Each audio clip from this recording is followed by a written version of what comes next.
It's been about a month and some change since I got the Amaran Verge Max. And honestly, for a creator like me who wanted a simple desk setup, this light is perfect. And the best part for me is that I don't have to set it up and break it down every time I want to film something. And this is important because it reduces the friction between setup and getting content done, which basically makes me more efficient. So if you've been thinking about getting this light, just get it. So now that we got that out the way, I want to talk about this grid. They sent this over to me with the light and I didn't ask for it, but since it's here, I might as well put it to the test, right? And I'll be honest, I didn't even know what a grid was because I've never owned one. At first, I thought a grid was some sort of light diffuser, but I thought about it and I'm like, that doesn't really make much sense because the Amaran Verge Max already has soft light. But after doing a little research, I learned that a grid is supposed to help you control the light. It helps you to reduce spillage, which can give you a different look to your video. So we're gonna go ahead and open this up and see how it affects my content.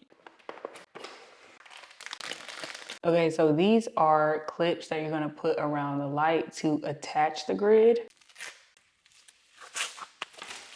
Whoa. So this is actually gonna go around the perimeter of the light. And then this is the actual grid. Now, as you can see, there are no instructions. So if I'm able to figure this out, that means you can figure it out. And honestly, the setup for this was very simple. The black ring has Velcro on the inside. The grid has Velcro on the outer edges. So you just connect the two. And then these clips that I showed you earlier, they're magnetic. So you can put them around the perimeter of the grid and then attach them to your Amaran Verge Max. Like I said, super simple.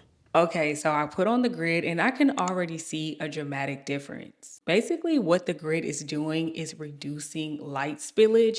As you can see, all of the light is kind of concentrated right here on me. It doesn't spill off into the background. It doesn't spill off onto the sides. It's very concentrated. And if this is the vibe that you're going for, if you want your content to feel a little bit more moody, if you want to have a darker background, but still have a lit subject, using a grid, I would 100% recommend this. If you're looking to upgrade your content quality without investing in a complicated lighting setup, I would definitely recommend the Amaran Verge Max. And if you want to have more control over your light, you definitely want to grab the grid as well. If you're interested, I do have both the Amaran Verge Max and the grid linked in the description below. And if you found this video helpful, let me know by giving it a like, and I will see you in my next one.